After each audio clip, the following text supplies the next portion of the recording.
Саламатсыздарбы, урматтуу телегөрүүчү. Эфирде Учурда, аны мен Керим Айдаров алып барам. Биз бүгүн 1 сентябрга карата онлайн окусак оңолобузбу деген теманы тегерегенде кеп кылабыз. Анткени билим берүү тармагында санариптик негизде кайрадан эле дистанттык негизде окуу уланганы турат. Biz ушунун чоо жайын билиш үчүн бүгүн биз конокторду чакырдык. Менин жанымда Гүлшан Абдылдаева, билим берүү жана илим министрлигинин башкы адиси. Экинчи студияда Анара Давуталиева, билим берүү тармагы боюнча эксперт. Куш келипсиздер, урматтуу коноктор. Кеп башында дегенде биз сюжетти көрүп алалы, андан кийин кептин учугун улайбыз. Санарип аймак системасын жүзөгө ашыруу жергиликтүү өз алдынча башкаруунун натыйжалуулугун жогорулатып, адистердин калкка кызмат көрсөтүүсүндөгү ишин автоматташтырууну шарттайт. Ошондуктан системаны аймактардагы шаарлар менен айыл өкмөттөргө киргизүү иштери күчөтүлүүгө тийиш. Санарип аймакты жүзөгө ашыруу үчүн айыл өкмөттөр роутер менен ыкчам тартипте камсыздалышы керек. Бул тууралуу премьер-министр Кубатбек Боронов санариптештирүү боюнча 2020 жылдын 1,5 жылдыгында аткарылган иштерди талкуулаган кеңешмеде билдирди. Аймак проектisi жылдын айына чейин толук кандуу бүткөрүлүш керек. Тиешелүү технология менен, тиешелүү интернет ылдамдыктагы бүт баары менен камсыз боло тургандай болсун ошол. Санарип аймак прерогатива жылдын айына чейин. Биз услугалардын баарын автоматташтырып, элге жеңил, желпи, оңой, бюрократиясы жок услуга ала турган маселени чечип беришибиз керек. Тез аранын ичинде. Ошон үчүн ар бир мамлекеттик орган керектүү справкаларды автоматташтырууну тез аранын ичинде жүрүш керек. Кеңешмеде саламаттык сактоо, билим берүү тутумдарын санариптештирүү маселеси да талкууланды. Билим берүү жана илим министрлигинин маалыматына ылайык, өлкө боюнча 2292 мектептин 99% интернетке туташтырылган. Пандемияга байланыштуу мектеп окуучулары аралыктан окуйт. Аймактарда интернеттин жеткиликтүүлүгүнө жана сапатына өзгөчө көңүл буруу керек. Мындан сырткары ошо билим берүү системасындагы субъектилер мындайча айтканда бөлөк мамлекеттик органдар менен түндүк система аркылуу баягы маалымат алмашуу жагынан дагы иштер жүргүзүлүп жатат. Бул эмне деген маселе? Мисалы үчүн кандайдыр бир билим берүү системасындагы бир справкалар керек болсо, анын баары автоматтык түрдө бир жерден документ алып барсаң алдагы жүрүп атат. Ошо жылдын айына чейин көптөгөн ошо санарип деметебиз. Маалыматтык технологиялар жана байланыш мамлекеттик комитетинин төрагасы Алтынбек Исмаилов билдиргендей, учурда саламаттык сактоо, социалдык өнүгүү, сот жана билим берүү тармактарында санариптештирүү процесси жигердүү ишке ашып жатат. Азыркы учурда санариптештирүү процесстерди мындай жигердүү жүрүп жатканын белгилеп кетсем болот.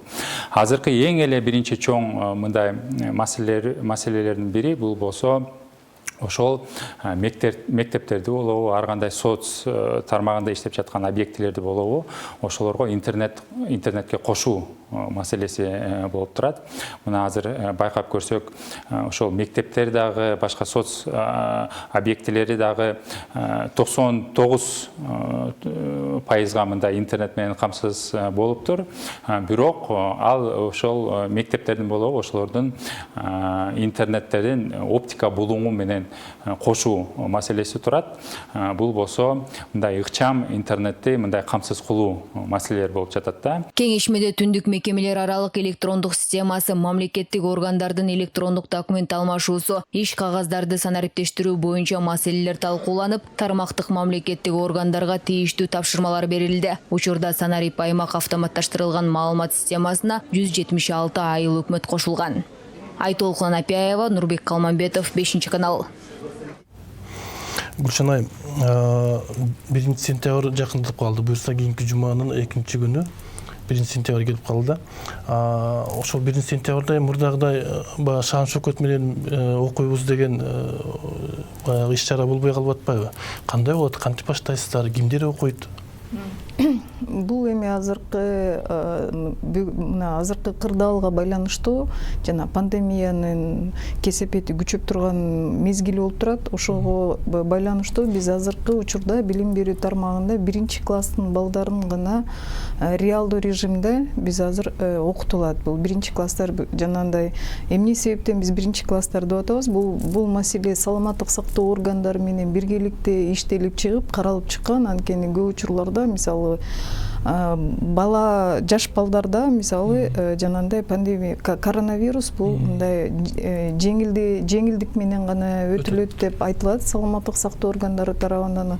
Анан эгер биз 1-класстын балдарын деген жанагындай онлайн режимге бул эң биринчиден бул 1-класстын балдары даяр эмес, ошондуктан деген бул эң биринчи социумга туурап келүү, баланы эң биринчиден ошо мектепке көндүрүүсү бул эң биринчи бул билим берүү тармагынын милдети деп айтылып кетет. Анан онлайн режимге биз 4-чейректе баарыбыз билебиз, ошо коронавирус карантин мезгилинде 4-чейрек биз онлайн түрүндө өткөрүлгөн. Анткени ошол онлайн түрүндө өткөргөндүктөн бул жанагындай 2-класстан 11-класска чейин балдар бул онлайн түрүндө 1-чейректе милдеттүү түрдө онлайн түрүнө өтүшөт да.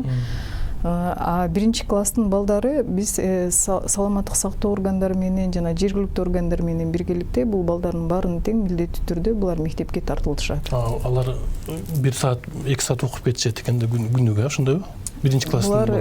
1-класстын негизи эле жана саламаттык сактоо органдары менен биргеликте иштелип чыккан алгоритмдин негизинде булар 5 күн окушат.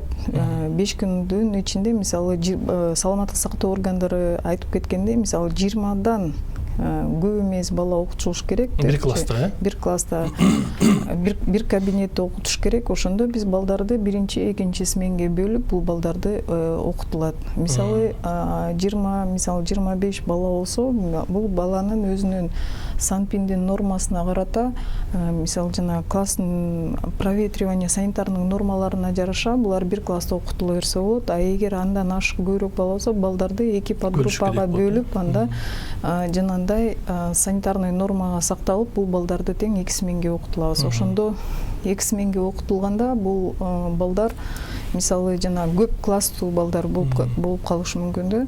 Ошондо бул балдарды жанагындай предметтик сааттын нормасына мисалы 20 мүнөттөн ошондо ар бир балага ошондо саат немесине кетет да. Бөлүшүнө ар бир балага ошондо 20 мүнөттүк саатка бөлүнөт. Бул жана баланын оюн зөкөттөн тышкаркы предметтик сабактар ошондо 2 сменге бөлгөндө ошондо 40 мүнөттүк саат болот. Бул негизи биз 1-класста эмне себептен алып атабыз? Анткени бул балдар мисалы 2-класстан 11-класска чейин балдар булар 45 мүнөт менен окутулат. Милдеттүү түрдө буларды жана жүгүртмөдө 45 мүнөт окутулат. 1-класстарда бул негизи булардын өздөрүнүн каникулдарына да узак болушу мүмкүн.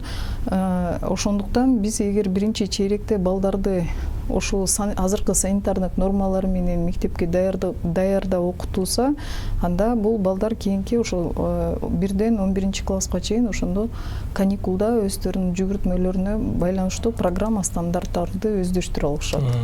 Ошол балдар эми жана кичинекей балдар маска тагынып барышат да, же кандай болот? Эми биз азыркы ошол жактары каралганбы баары мектепте? Бул жактан баары каралган, жанагындай азыркы санитарный нормаларына карата ар бир 2 саат сайын булар маскаларын алмаштырып туруш керек. Бул жеринде да ата-энелер менен да түшүндүрүү иштери жүргүзүлүп келатат.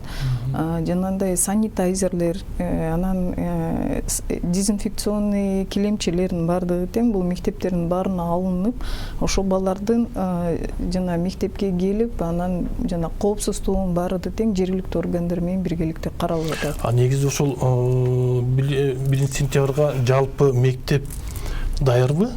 1-сентябрга жалпы мектеп даяр. Мынакка бүгүнкү күндөн баштап, мына август айынан баштап бизде райондун бүгүн эле республикалык методикалык кеңешмелердин баары тең өтүп атат. Мисалы онлайн түрүндө биз кандай өтөбүз сабактарды, кийин реалдуу эгер жанагындай коопсуздук пандемия азайган учурларда реалдуу режимге кандай кылып өтөбүз, анын сабактардын даярдалышы, календардык пландардын баардыгы тең азыр жерлерде мугалимдердин даярдыгы мына бүгүн республикада эле республикалык кеңешмеде каралып атат. Баса жанагы ошо онлайн окутууда эми жалпы баардык эле окуучуларда шарт бар деп айтыш кыйын да. Ошол ар бир окуучунун үйүнө барып шартыңар кандай онлайн окуй аласыңар деп сураган киши болдубу? Бул боюнча бизде анализ суралмак турмак. Бул жерде анализдер, чоң анализдер жүргүзүлдү. Мисалы, кайсыл үй бүлөдө жөнөкөй жана телевизорлору жок үй бүлөлөрдү да каралды. Балдардын смартфон, гаджеттери жок үй бүлөлөрдүн бардыгы тең каралышты. Бул боюнча өкмөттүн жыйыны да болду. Канча жергиликтүү органдар менен кайсы донорлордун, мисалы, кээ бир үй бүлөлөрдө, мисалы, көп үй бүлөлөр, балалуу үй бүлөлөр болот да, же болбосо жана жашоосу оор кырдаалга түшкөн балдардын да саны болот. Бул боюнча азыр бүт республикада бул анализдердин баарын алып, жергиликтүү органдар менен биргеликте бул жанагындай ошол табылган балдар боюнча атайын жанагындай гаджети жок, же болбосо телефону жок, же болбосо ар кандай компьютери жок балдар боюнча азыркы учурларда иш жүргүзүлүп атат. Бул жерден дагы бизде айта кетсек, көп донорлор тарабынан дагы, жергиликтүү органдар тарабынан дагы мындай көп жардам берилип атат. Алар демек телефон же телевизор же эме алып беришет. Азыр көп учурларда ошо телефон, телевизор жана ондай гаджет, смартфондорду алып берген учурлар азыркы убакытка чейин жергиликтүү органдар тарабынан менен социалдык өнүктүрүү органдар тарабынан дагы мындай чоң иштер жүргүзүлүп атат. Анткени биздин жанагындай көйгөйдү чечиш үчүн бул эң биринчиден баланын билим алуусу. Мисалы, 4-чү чейректе бизде ошол эң көйгөйлүү маселе болгон. Көп учурларда ар бир мектептен телевизор ошондой жана оор кырдаалга түшкөн, кыйналган үй бүлөлөргө биз жанагындай телевизорлордун беришкенди убактылуу.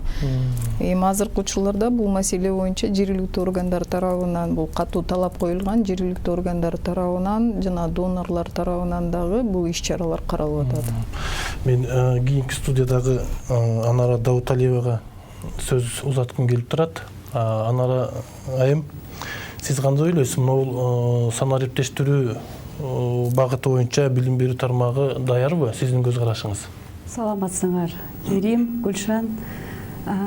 Онлайн окусак оңолобузбу? Жок, оңолбойбуз. Азыр мына министерствонун мүчөсү айтып атпайбы, баары жакшы, биз даярбыз деп, Керим, силер суроо бердиңер. Эң биринчи адамга эмне керек? Ден соолук. Бүгүн эшикте эмне? Пандемия. Анан министерство айтып атпайбы? Министерствонун функциясында Гүлшан туура айтып кетти. Только качествонан баягы билим сапаттуу, безопасность баланы ошо Министерство образования камсыз кылат да. Бүгүн мектептер даяр эмес. Мына мен көчө эле сүйлөштүм, шаардын мектеби, мына Ысык Ата районунун. Силер жана Боронов премьер-министр жаңы айтпады беле, 1-2-3 күн мурун кабинетине отуруп алып, анын техникасын көрдүңөр, ар бир айлыга техникасы бар. Анан айтпадыбы? Школдор, айыл өкмөттөр ошо балдарга камсыз кылгыла. Санитайзер, туннель, маска алып бергиле. Ар бир сабак өткөндө 45 мүнөттө аны жууп чыккыла депчи. Мен сурайынчы азыр, фондду Исаков министр келип вообще жапты, жана эне аталардын фонду. Ошо эне аталар жардам берчү. Азыр акча жок, даже шаарларда бир да школда акча жок. Мен да көзөмөл кылып, мониторинг кылып, азыр мына акча жок. Бир эле жана коврик 1600 сом турат экен. Санитайзерди билесиңер канча керек? 156 000 бала келеби школдорго да. Санитайзер 1 литр 1 грамм алып берген жок. Маска ким алып берет? Эне аталар, бизде канча жабыркаган эне аталар азыр наны жокто отурат, жолуна жол жок, балдарына не то что телефон, телевизор даже жана китайский 1,5 000 сомдук жок да. Мен айтайын, биздин школдор санитарно гигиенические нормы жана в рамках пандемии даяр эмес, даярдык жок. Биздин мамлекет бир да тыйын, допустим, Бишкекте айтайын, бир да тыйын эч ким берген жок. Мына мугалимдер, директор ушу жумуштан албасын депчи, өзүнүн акчасын, допустим, бир школдон 30 000 алып келиптир да, ошо мага бааларын айтты да, 1600, 900 депчи, ким кандай алды. Мындай массовый жок. Туннелдерди деле айтпайлык. Но экинчи маселе, Эмне үчүн билим министр Исаков мына жаңы келип реформа бул киши жасайт депчи. Азыр директор, мугалимдер, алар ким? Они председатель участковой избирательной комиссии. Булар күнү түнү менен жана коррупционный форма 2 менен жана партиялар элдерди ташыйт экен, ичине кирет экен элдер. А 1 сентябрда эстетип көрүңүлөр, 4 октябрда выбор болот. 2000 киши участкага келип, анан бир 30, 40, 50 балага ошо чоңдор жана пандемияны балдар оруп калат да. Кайсы ошону ким таап, выборду же камсыз кылган биздин ден соолукту балдарыбыздын, же выборду эметиш керек болчу да. Допустим, выборга 2200 участка бар, компьютер, ксерок, жана урна баарын берди да, и интернет да берди да. А эмне үчүн? Ошол 2200 школго, допустим, общий мен айтып атам да, 1 миллион 300 балага андай шарт түскөн жок азыр. Эмне үчүн биздин мамлекет выборду ойлоп атат, а эмне үчүн балдарды анан сапат кандай сабак болот, балдардын эртең ден соолугу кандай болот. Шайлоочу канча? Почти 3 миллион мына. 3 миллиондон мейли 1,5 миллион келсин. Но ошо 1,5 миллион школдон өтөт да, жана туннель жок, санитайзер жок, эчтеке жок. Выборга кичине акча берди, а биздин балдарга, мына 5-6 жашта балдарга камсы эч ким аны ойлогон жок. Выбор деп эле директор мына жүрөт. Айыл өкмөтү келип айтат экен, мына мэр ар бир мугалимди, директорду чакырып айтыптыр. Сен иштейсиң, 100 мугалим барбы? 5 кишиде жана форма 2 алып келсин, ошо выборду бизге бүтүрүп бересиң деп акырын ошо мына Суракматов айтып атат. Ал сураган жок. Сенин санитайзерың, сенин туннелиң барбы? Канча бала келет? Маска алдыңарбы жок? Жок, аны эч ким ойлогон жок, только выборы. А сапат допустим, министерство деле өзү мына 13 мындай эрежени жазыптыр, тиякта общий жазып коюптур. Руководителем общеобразовательный, айыл өкмөтү ошо кимге маска, санитайзер менде сурады министерствого. Ошо балдарыбызга ким камсыз кылат, баягы оорубасын пандемия. Ким азыр кайсы школго ушу министерство айтып береби мага? Каякта тендер өттү? Сурооңузга жооп калчы? Азыр Анар айым азыр выбор боюнча тийгизип кетип атат. Мен эми тилекке каршы биз азыркы выбор боюнча эмес, биз азыр бир эле гана билим берүү министрлик жана балдардын ден соолугуна бул жерден деген бүт мамлекеттик органдардын баарын тең азыркы учурларда деген ар бир мамлекеттик органдарга берген. Бул жерден азыр биз интернет провайдерлар тууралуу азыр сөз кылып кетейин. Мисалы 2292 мектептин милдеттүү түрдө азыркы учурларда мына сентябрь айына чейин телеком аркылуу бул жана госком связи аркылуу ошолорго милдеттүү түрдө милдеттендирилген телеком аркылуу азыр бүт республика боюнча бүт мектептерге азыр интернет байланыштын баардыгы тең камсыздалып атат. Мынакей бул 1 сентябрга чейин ар бир мектеп интернет связьтар менен милдеттендирет. Андан тышкары дагы ошол жанагындай мамлекет тарабынан ошол интернеттерди эгер биз мурда ата-энелер аркылуу жолсо донорлор аркылуу жанагындай интернеттер менен камсыздалсак, бүгүнкү күндө азыр ошо интернеттердин байланыштарын баардыгы тең мамлекет тарабынан төлөнүп берет. Анан азыркы учурларда деген жергиликтүү органдар тарабынан милдеттендирилди. Мисалы премьер-министр өзү милдеттендирди да, жанагындай санитайзерлерди балдарга жанагындай жанагындай балдар кире беришине ошондой ковриктердин баардыгы тең балдардын безопасность баары тең жергиликтүү органдарына тең милдеттендирген. Бул азыр билим берүү министрлигинин милдети эмес, бул жергиликтүү органдар тарабынан азыркы учурда иш-чара жүргүзүлүп атат. Анан эми азыркы бизде азыркы учурда мынакей бүгүнкү август айынан баштап бизде метод кеңешмелердин баары тең жүргүзүлүп атат. Негизи биз телевидео сабактардын баардыгын тең июньдан баштап гана мына 4-чейрек бүткөндөн баштап биз телевидео сабактардын баары тең азыркы учурларда тартылып келип атат. Телевидео сабактар бул бир эле гана азыркыда бир фейковый жанагындай WhatsApp аркылуу туура эмес маалыматтарды жүргүзүлүп атат. Бул жерден биз бир эле гана билим берүү тармактан эмес, ар бир мугалимдер менен Zoom аркылуу биз байланышып атабыз. Бул телевидео сабактар, бул республика боюнча жанагындай санариптештирүү күндөрүнүн максатына байланыштуу. Мисалы, бул бир эле гана онлайн түрүндө гана бул жардам эмес, бул негизи реалдуу түрдө. Эгер бир жана телевидео сабактарды эмне себептен биз жайылтылып атабыз? Анткени бала көп учурда жанагындай онлайн сабакта түшүнбөй калышы мүмкүн. Же болбосо мугалим бирдеме максатына жетпей калышы мүмкүн.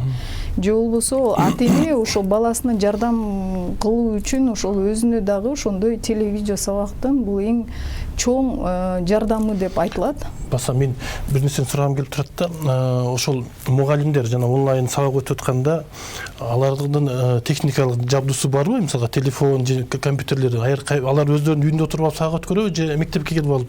Мисалы, ар бир мектептин өзүнүн жүгүртмөсү болот, бул расписаниясы деп коет. Бала мугалим өзүнүн календардык планынын негизинде сабактардын баары тең өтүлөт. Анан ал сабактар деген мисалы интернетте кээ бир учурларда ошо жүгүртмөдө ар бир мектептин администрациясы ошо мугалимдин сабактарын контролдойт.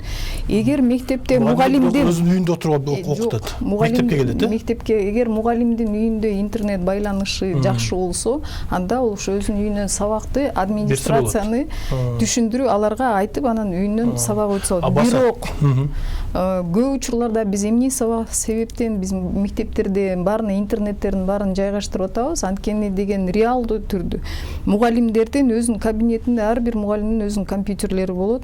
Булар өздөрүнүн реалдуу жанагындай расстоянияларын кармалышат. Эгер ал мугалимдин ден соолугу начар болсо, үйүнөн отуруп сабактарды өтөрсө болот. Түшүнүктүү. Анан окуучу маселен да интернет телефону болуш үчүн интернети болуш керек да, туурабы? Ошол интернетти өкмөт маселени бекер кылып береби же ар ким ата-энеси чөнтөгүнөн болобу? Мисалы, көп учурларда азыр үй бүлөсүндөгү интернет бул жерден бир эле гана биздин эле гана мамлекеттин органдары эмес, бул жерден Мегаком, Ошкана, Билайн байланыштар менен милдеттүү түрдө ошолордун баардыгын тең менен иш чараларды жүргүзүп, буларга дагы милдеттендирилген атайын ошол аларга ошол окуучулар менен мугалимдер үчүн азыр Мегаком, Билайн, Ошка тарабынан булар ошол интернет связьтарын бекер кылып берет. Бул дагы мамлекет тарабынан бул ошол жанагындай телекомдорго милдеттендирилген. Ар бир же ар бир окуучуга телефон кантип бекер экенин кантип билебиз? Мисалы, алардын өздөрүнүн ссылкалары болот экен. Мисалы, Мегаком же болбосо Ошко ошол ученик деген мисалы Ошкада ученик же болбосо Мегакомдо ошондой ссылкаларына киришип эле анан кадимкидей эле сабактары мисалы 1 сааттык сабактар булар деген ошо милдеттендирилет экен. Эгер телефон связьтары болсо, эгер жанагындай интернет аркылуу болсо, булар интернет аркылуу связь менен мугалимдерге кайтарым байланыштары боло берет. Мен Анар айымга кайрадан сөз бергим келип турат. Анар айым, кандай дейсиз? Маселен, азыр эми оору суркоодон Кудай сактасын алыстадык да. Анан могул сентябрь, октябрь ичи күн жылуу мезгилинде барып эле мектепте окуган жакшыраак болот беле деген менин ой пайда болуп атат. Анан кийин суук түшкөндөн кийин кайра ушундай онлайн системага алып келип койсо болот беле деп ойлоп атам.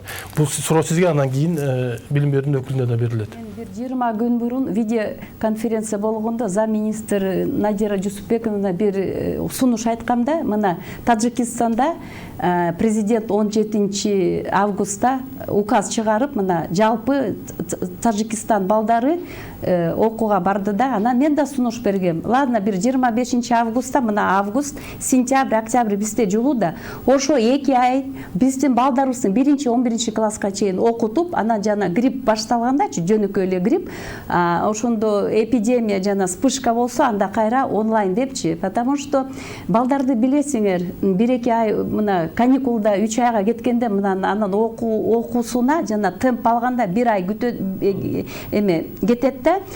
Мына март окуган жак, апрель, май окуган жок, азыр сентябрь, октябрь 5 ай, бул аябай чоң баягы билим тармагында аябай чоң мындай пробел болот да, бала көп нерсени унутат, жана навык жок болот, общение жок болот. Бул аябай балдарга билим берүү, тазим, анан психологияда. Мен ошондой сунуш бергем. Эмне үчүн ошо Тажикстандай деле бизде деле азыр мына жулуу да, силер Керим туура вопрос бердиңер.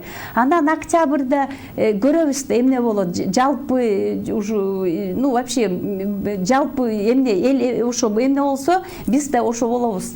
Но биздин мамлекет мына выбор деп ошонун баарын унутту да, и ошо жакшы болмок да, хотя бы 2 ай кайра балар калпына келип окуп мугалимдерде. Анан Гүлшан айым айтып атпайбы, баары жакшы, баары жок, баягы смартфон, андроид деп да, гаджет, какие гаджеты, даже менде жок. Мына мен кирдим силерге, мен интернет жок, ошол жактан Бороновдун эмесин окуп берейин депчи. Мына элементарно шаардын центринде окуябыз, менин телефонумда интернет жок болду.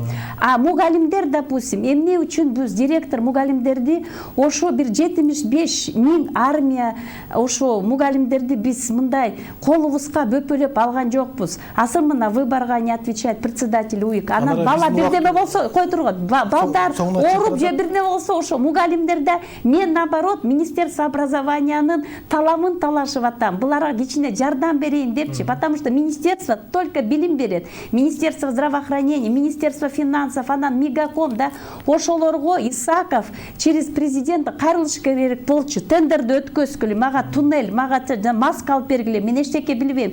Жана Zoom единый площадка жасап бергиле депчи. Азыр Zoom деген разный площадкалар көп да. Министерствонун укугу жок, милдети жок. Мен ошону айтып атам да, ошо министр өзүнө жана министр здравоохранения Чолпонбай, как Космосбекти кейпин кийбей, ошо коркпой эле президентке айтпайбы, жок, онлайн бизге аябай мындай ыңгайсыз да, мындай күч жок, ал жок депчи. Жок алчы, аналитика. Гүлшан айым, маселен эми онлайн окуганда окуучулардын бир топ сапаты начарлап кеткенин көрдүк чындыгындачы. Анан кийин дал ушундай моментте мектепке алып барып мындай көзмө көз окуткан жакшы болот беле деген ойду айтып атабыз да, кийин суук түшкөндө кайра ушундай кылып койсо болбой беле депчи. Азыр өзүңөр деле көрүп атасыңар, биз эми международный стандартка да карап, дүйнө жүзүндөгү өзүнүн изилдөөсүн карап атабыз. Мына жакын арада Америкада, Германияда балдарды мектепке булар өздөрүнүн стандарттарын негизинде мектепке тартканда ушундай массовый түрдө кайра ооруп калышты. Ошондуктан эми биз билим берүү гана тармакта эмес, биз эң биринчиден саламаттык сактоо органдары тарабынан да биз карашыбыз керек. Эгер эртең мисалы мына жайкы мезгилде биз өзүбүздү карабай койду элек, мына жайкы мезгилде эмне болду, канча өлүмдөр болуп кетти, туурабы? Анан бул баланын жашоо өмүрүнө дагы биз өзүбүз жооп беребиз. Анан буга деген азыр реалдуу түрдө мынакей азыр бул ооруну карабай эле жок биз буларды деген баланын сапатын эми деңгээли ылдыйлап кетти деп туруп анан баланы өлүмгө түртүп алышыбыз мүмкүн, мугалимдерди өлүмгө түртүп алышыбыз мүмкүн. Ошондуктан бул эң биринчиден азыр могу пандемияны сабырдуулукка кармап эле эми таптакыр буларды окутпай же болбосо көчөдө калтырып койгондукту караганда биз эми онлайн түрүнө деп биз азыр эми онлайн окуу канчага чейин созулат? Бул биринчи чейрекке чейин деп биз өзүбүздүн прогнозубузду коюп атабыз. Анан саламаттык сактоо органдары тарабынан дагы мынакей алар азыр көп учурларда дагы мамлекет тарабылар менен иштешип, булар өздөрүнүн вакцинациясын карап атышат. Балким азыр деген бул оорунун илдетин жокко чыгарып алышыбыз да мүмкүн. Биз ойлойбуз, ошо биринчи чейрекке чейин деп биз дагы бул маселени коюп атабыз. Балдардын мисалы таптакыр эгер октябрдан баштап балдарды окутпай койсок, анда балдардын билимин негизи эле мамлекеттин билимин мындай төмөн түшүрүп алышыбыз Маселен, мүмкүн. ошол эми онлайн окутууда бул негизги күч ата энелерге келип калат экен да. Ата эне жаш балдар менен отуруп алып окуш керек болот экен. Ата эненин да иши бар дегендей. Жаш балдар өздөрү отуруп алып окуй албай калган мүмкүн эмелер болуп атпайбы? Кыйындык учуруп калат экен. Бул азыр боюнча жана санариптештирүү, мугалимдин санариптештирүүсүнө байланыштуу. Биз азыркы учурларда электрондук күндөлүк, электрондук журнал деген маселени дагы көтөрүп атабыз. Бул электрондук күндөлүк менен электрондук журналдын эмнеси жакшы? Мисалы, ата эненин эң биринчиден ошо камсыз болгону, мындай баланын контролдоосу байкалат да. Анткени электрондук күндөлүктө мисалы бир кинде кагаз күндөлүктө мисалы бала ата энесине көргүзүп түспөй коюшу мүмкүн. А электрондук күндөлүктө ар бир ата эне ошол күндөлүккө жараша же болбосо журналга баа коюусуна жараша булар өздөрү да контролдоп калат. Ошо баланын канчалык деңгээлде сабакка катышуусу же болбосо катышпагандыгы дагы онлайн түрүндө байкалып турат. Андан тышкары дагы мисалы онлайн сабактын дагы эмнеси жакшы, ар бир администрация, ата эне, негизи эле коомчулук ошо мугалимдин сабак өтүп атканын кээ бир учурларда ошо видеого тартып, мугалимдин билим сапатына канчалык деңгээлде байкалып турат. Анысы дагы бар да. Мисалы бунун өзүнүн дагы жакшы жактары, мен айтпайм, мен таптакыр эле жаман жагы эмес, жакшы жактары. Ошондуктан ар бир мугалим бизде азыркы учурда онлайн түрүндө сабак өтүүгө даяр. Рахмат, биздики бөлүнгөн убакыт соңуна чыгып калыптыр. Келип бергениңиздер үчүн чоң рахмат. Анткени бул чоң тема экен, бирок аягына чыгыш үчүн да бир убакыт керек окшойт да. Эми айла жок, баягы биздин убакыт соңуна келди. Урматтуу телекөрүүчүлөр, биз кийинкиде көрүшкөнчө саламатта болуңуздар.